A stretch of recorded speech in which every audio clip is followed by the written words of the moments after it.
Students, मैंने आपको last lecture functional groups के हवाले से पढ़ाया था। मुझे उम्मीद है आपको मेरी बातें समझ आ गई होंगी। आप तो मुझे बिल्कुल कोई रिप्लाई नहीं करते ताकि मुझे पता न चले आप लोगों को समझ भी आ रही या नहीं आ रही। कम अज़ कम जब आपको पता चले आप होमवर्क करके उसके हवाले से अगर कोई आपको प्रॉब्लम है तो वो मुझे आप रिप्लाई करके बता सकते हैं। स्टूडेंट्स, आज हमने नेक्स्ट टॉपिक स्टडी करना है हाइब्रिडाइजेशन। क्योंकि हाइब्रिडाइजेशन का टॉपिक हम फर्स्ट ईयर में डिटेल से स्टडी कर चुके हैं।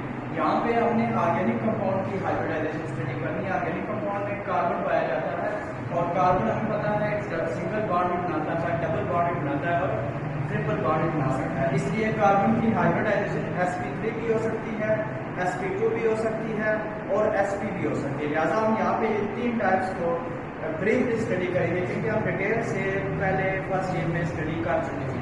तो स्टूडेंट्स, इस हाइब्रिडाइजेशन को स्टडी करने से पहले मैं आपको कुछ बातें बताना जरूरी समझता हूँ।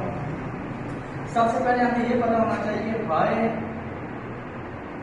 The concept of hybridization arise, कि हाइब्रिडाइजेशन का कंसेप्ट क्यों आया, हाइब्रिडाइजेशन की कंसेप्ट की क्या जरूरत थी, क्या इसके बगैर हमारा कोवैलेंट बॉन्ड की फॉर्मेशन को हम एक्सप्लेन कर सकते हैं या नहीं कर सकते। इस चीज़ को समझने के लिए मैं आपको कुछ रिव्यू करवाता हूँ पिछले साल के। हमने पिछले साल फर्स्ट ईयर में स्टडी की थी बीबीटी कोवैलेंट बॉन्ड की फॉर्मेशन को एक्सप्लेन कर रही थी। हमने जब बीबीटी कार्बन के ऊपर अप्लाई की तो कार्बन की चूंकि एटॉमिक नंबर 6 है, इसकी इलेक्ट्रॉनिक कन्फिग्रेशन करें 1s2 2s2 2p2। चूंकि बीबीटी हमें ये कहती है कि किसी भी एटम के वैलेंस शेल में जितने हाफ फील्ड ऑर्बिटल्स होंगे उसके उतने ही कोवैलेंट बॉन्ड बनेंगे। हाफ फील्ड ऑर्बिटल्स आपस में ओवरलैप करते हैं और वो आपस में कोवैलेंट बॉन्ड बनाते हैं। अगर किसी एटम में एक हाफ फील्ड ऑर्बिटल है तो उससे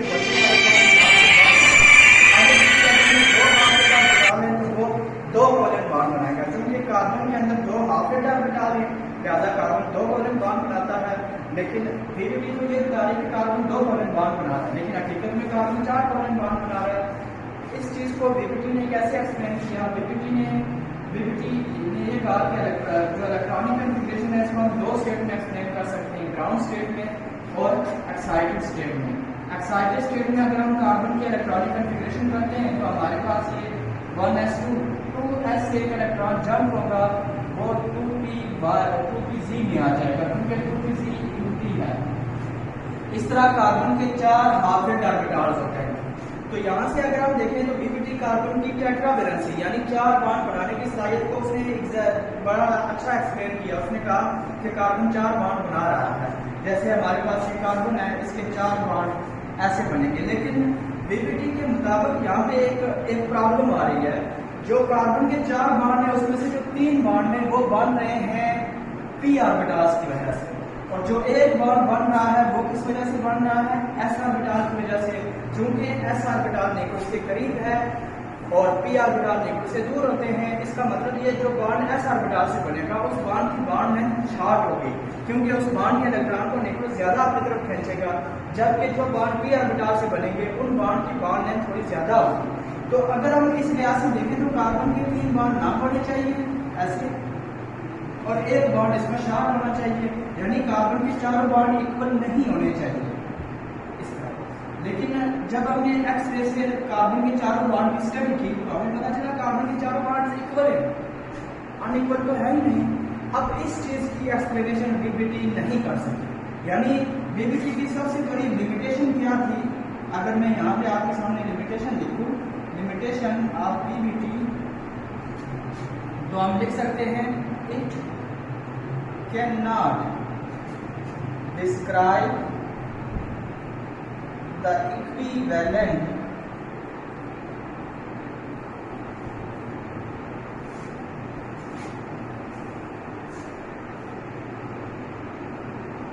tetravalency of carbon atom, यानी कार्बन एटम के 4 बॉन्ड आते हैं, वो 4 बॉन्ड इक्वल हैं, उसके बारे में हमें बीबीटी कोई बात नहीं बता रही।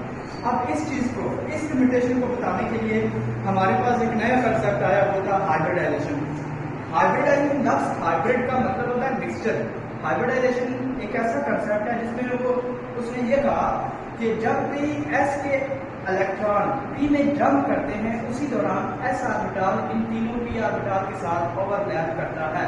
यानी दूसरे अल्फाज में हम ये कह सकते हैं कि एटॉमिक ऑर्बिटल्स आपस में ओवरलैप करते हैं। एटॉमिक ऑर्बिटल्स एक ही एटम के एटॉमिक ऑर्बिटल्स आपस में क्या करेंगे, ओवरलैप करेंगे before the bond formation. Bond formation से पहले जब ये आपस में ओवरलैप करेंगे तो हमारे पास इस तरह के ऑर्बिटल्स बनेंगे। मैं आपके सामने वो ऑर्बिटल्स लिखता हूँ। मसलन ये चारों ऑर्बिटल्स आपस में ओवरलैप करते हैं तो हमारे पास मसलन ये एस ऑर्बिटल की शेप है, एस ऑर्बिटल है, इसको हम 2s कहते हैं। पी ऑर्बिटल हमारे पास 2px, ये है 2py, ये है और 2pz, ये है। ये तीनों ऑर्बिटल्स, ये तीनों p हैं और एक x है, 2px 2py 2pz। ये जब आपस में ओवरलैप करेंगे तो हमारे पास चार मजीद ऑर्बिटल्स बनेंगे और वो ये भी चार हैं, नए जो बनने वाले वो भी चार हैं। वो चार कैसे होंगे, उनकी शेप ऐसे होगी, एक ऑर्बिटल ऐसे होगा, एक इस तरह, एक इस तरह और एक ऐसे।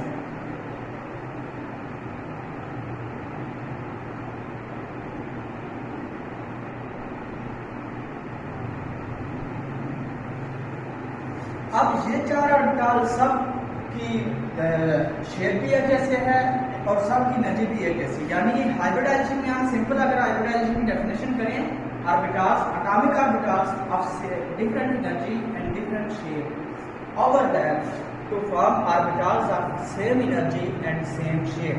तो ये हमारे पास सेम एनर्जी और सेम शेप के ऑर्बिटल बने। अब इनका नाम हमारे पास होगा sp3। नाम भी चेंज हो जाएंगे, जिस तरह नाम हमने पहले लिखे थे वो नाम यहाँ पे नहीं होंगे। तो ये sp3 ऑर्बिटल्स हैं। तो याद रखना जितने ऑर्बिटल्स हाइब्रिडाइजेशन से पहले हैं उतने ही ऑर्बिटल्स हाइब्रिडाइजेशन के बाद बनेंगे। चार sp3 हाइब्रिड ऑर्बिटल्स बने। इन चारों ऑर्बिटल्स की शेप भी एक जैसी है, चारों ऑर्बिटल्स की एनर्जी भी एक जैसी है।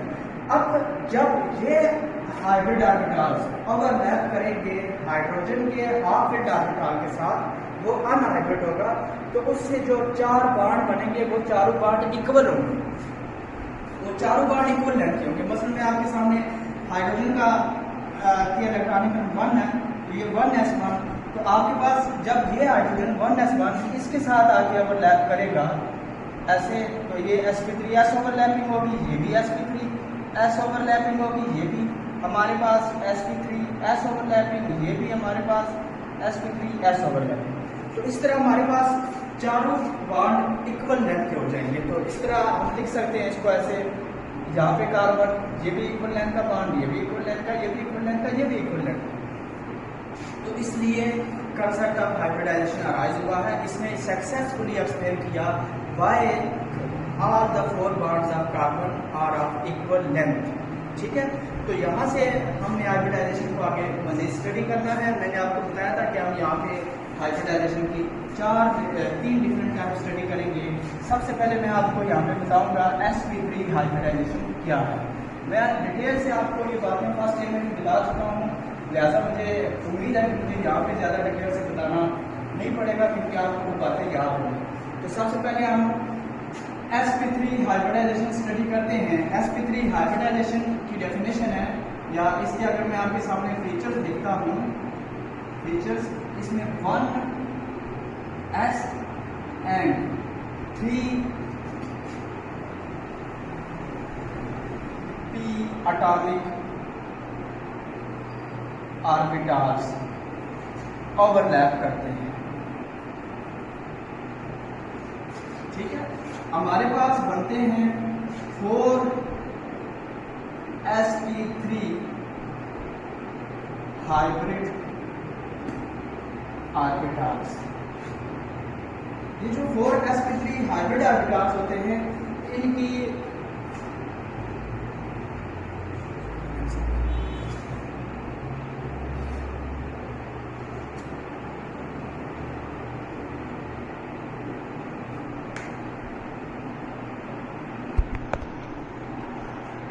अच्छा 4sp3 हाइब्रिड ऑर्बिटल्स हमारे पास बॉन्ड एंगल इनका 109.5 होगा, ज्योमेट्री इनकी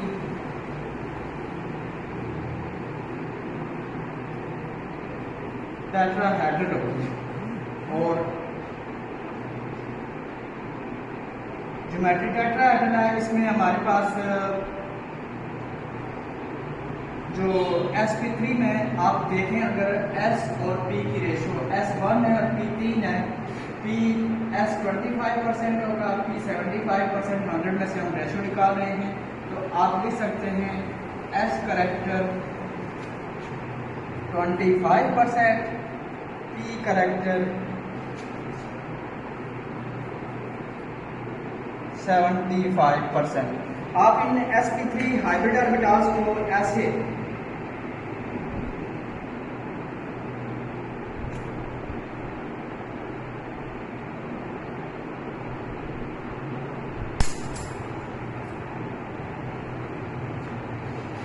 यानी ये मेरे पास एक हाइब्रिड ऑर्बिटल ये है, एक हाइब्रिड ऑर्बिटल ये है। चूंकि मेरे पास यहाँ पे कोई और बाल पॉइंट नहीं है तो इसलिए ये स्मॉल शो हो रहा है, असल में ये स्मॉल नहीं है। तो ये 4 sp3 हाइब्रिड ऑर्बिटल्स ऐसे स्पेस में होंगे। इसको अगर आप मैं ऐसे दिखाऊं तो ऐसे भी दिखा सकते हैं। ये 3, ये 1 2 3 ये प्लेन में, ये वाला ऑर्बिटल आउट ऑफ प्लेन है। इसी तरह अगर मैं इसको ऐसे दिखाऊं तो ये 3 प्लेन में होंगे, ये वाला आउट ऑफ प्लेन होगा उस साइड पे। ठीक है, चारों ऑर्बिटल इस शेप में रहेंगे। ये वाली जो ज्योमेट्री होती है ये असल में लॉन्ग है, इसके इनके इक्वल है। ये वाली जो ज्योमेट्री होती है इनको हम कहते हैं टेट्राहेड्रल ज्योमेट्री, इसका नाम है। यहाँ पे ये वाला जो एंगल है वो 109.5 है, इसी तरह ये वाला एंगल भी 109.5 है। इस हाइब्रिडाइजेशन को आप नॉन प्लेनर हाइब्रिडाइजेशन भी कह सकते हैं या फिर टेट्राहेड्रल हाइब्रिडाइजेशन भी कह सकते हैं ज्योमेट्री के लिहाज से। ठीक है, तो मैं आपके सामने ऐसे भी लिख सकता हूँ, it is also called non-planar or tetrahedral hybridization। इसके एग्जांपल्स हमारे पास जितने भी अल्केन्स हैं सब में sp3 हाइब्रिडाइजेशन होती है। इसी तरह वाटर के अंदर भी sp3 है, अमोनिया के अंदर भी sp3 है, सल्फ्यूरिक एसिड के अंदर भी sp3 हाइब्रिडाइजेशन है। ठीक है, बहुत सी एग्जांपल्स हैं, मैं आपको कुछ एग्जांपल्स ही बता रहा हूँ। तो ये आपने डियर स्टूडेंट्स कुछ फीचर्स पढ़े sp3 हाइब्रिडाइजेशन के। मैं आपके सामने यहाँ पे sp3 हाइब्रिडाइजेशन एक्सप्लेन करता हूँ कि किस तरह एक s और 3p एटॉमिक ऑर्बिटल्स आपस में ओवरलैप करते हैं और 4 sp3 हाइब्रिड ऑर्बिटल बनाते हैं। ये वेरी इंपॉर्टेंट बात है, इसको अच्छी तरह समझना है। तो मैं आपके सामने एक ऐसा ऑर्बिटल है, पता है ऐसा ऑर्बिटल की शेप जो है स्फेरिकली सिमेट्रिकल होती है, गोल शेप होती है। p ऑर्बिटल डम्बेल शेप रखते हैं, तो डम्बेल शेप को मैं ऐसे लिखूंगा। p के 3 ऑर्बिटल हैं, ये px है, ये हमारे पास क्या है py है, और ये हमारे पास क्या है pz है। ठीक है, तो ये py हुआ, ये क्या हुआ pz हुआ और ये s हुआ। अब ये देखें चारों ऑर्बिटल शेप में भी डिफरेंट है, चारों ऑर्बिटल की एनर्जी में थोड़ा सा different, slightly different in energy. ये चारों ऑर्बिटल जब आपस में ओवरलैप करेंगे तो हमारे पास 4 न्यू ऑर्बिटल बनेंगे और वो 4 न्यू ऑर्बिटल कहलाएंगे हाइब्रिड ऑर्बिटल्स।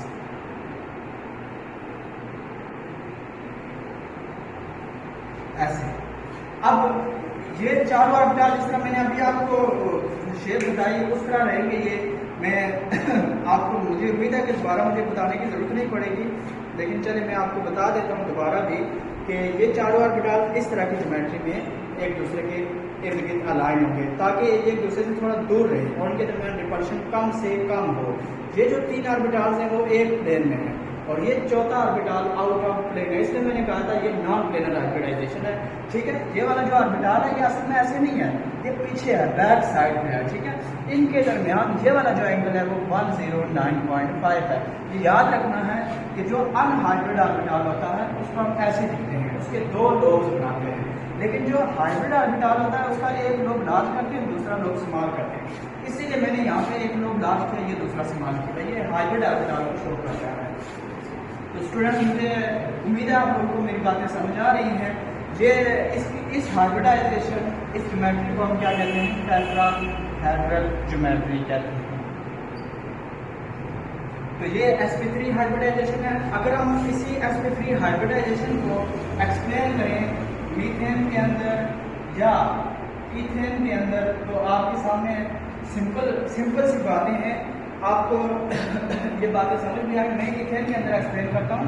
इथेन में 2 कार्बन हैं, तो दोनों कार्बन की हाइब्रिडाइजेशन sp3 है। मैं एक कार्बन की इलेक्ट्रॉनिक कन्फिगरेशन लिखता हूँ 1s2 2s1, डायरेक्ट मैंने एक्साइटेड स्टेट में लिखी 2px1 2py1 2pz1। 4 हाफिड ऑर्बिटल्स हैं, वो 4 ऑर्बिटल्स ये हैं, ये 2s है, ये 2px, ये 2py, ये 2pz। ये चारों जब आपस में ओवरलैप करेंगे तो 4sp3 हाइब्रिड, इनको हम लिखते हैं 4sp3 हाइब्रिड्स। हाइब्रिड्स का मतलब यानी मिक्सचर है, s और p मिक्स हो गए हैं, ठीक है।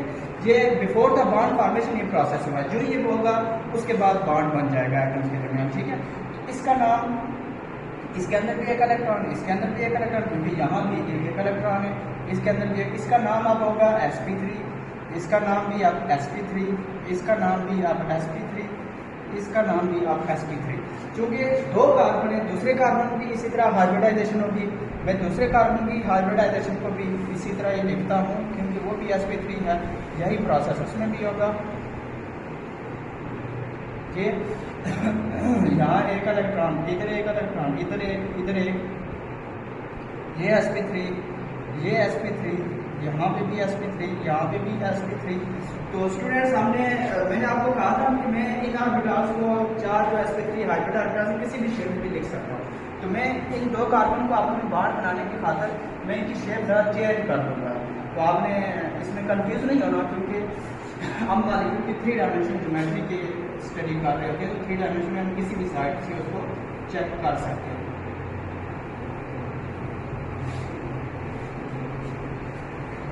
मैंने sp3 जो 4 ऑर्बिटल्स थे वो ऐसे लिखे, ये sp3 है, ये sp3 है, ये sp3, ये भी sp3, इसमें एक इलेक्ट्रॉन,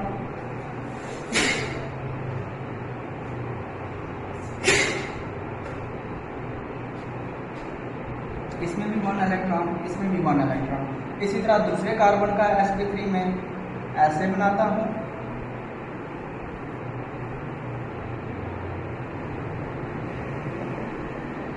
इस तरह। ये भी हमारे पास sp3 है। अब देखें यहाँ पे मीथेन में कार्बन कार्बन में सिग्मा बॉन्ड है, सिंगल बॉन्ड है। वो सिंगल बॉन्ड ऐसे बना है, इन 2 sp3 ऑर्बिटल्स के हेड ऑन ओवरलैप। ये हमारे पास एक सिग्मा बॉन्ड है। इसी तरह आप देख रहे हैं इथेन में एक कार्बन के साथ 3 हाइड्रोजन है। हाइड्रोजन अगर हम देखें एटॉमिक नंबर 1 होता है, इलेक्ट्रॉनिक कन्फिगरेशन 1s1 है। इसके अंदर एक इलेक्ट्रॉन है, एक इलेक्ट्रॉन हाइड्रोजन का आया, इसका कार्बन का sp3, हाइड्रोजन का s। इसी तरह यहाँ भी एक इलेक्ट्रॉन हाइड्रोजन का, कार्बन का sp3, इसका s। इसी तरह यहाँ भी इसी तरह होगा sp3s, यहाँ भी हाइड्रोजन एक आएगा sp3s, इधर भी एक हाइड्रोजन sp3s, यहाँ भी एक हाइड्रोजन sp3s। इस तरह हमारे पास इथेन के अंदर इस तरह हाइब्रिडाइजेशन होती है और इथेन का मॉलिक्यूल बनता है। ये आपसे पूछा जा सकता है कि इथेन में जो कार्बन कार्बन सिंगल बॉन्ड है वो किस हाइब्रिडाइजेशन से बना है? तो आपने बताना है sp3 ओवरलैप से बना है। इसी तरह आपसे ये भी पूछा जा सकता है कि इथेन में कार्बन हाइड्रोजन जो बॉन्ड है वो किस ओवरलैप से बना है? आपने बताना है sp3s ओवरलैप से बना है। तो इस तरह मीथेन की फॉर्मेशन भी मुझे उम्मीद है आप कर लेंगे।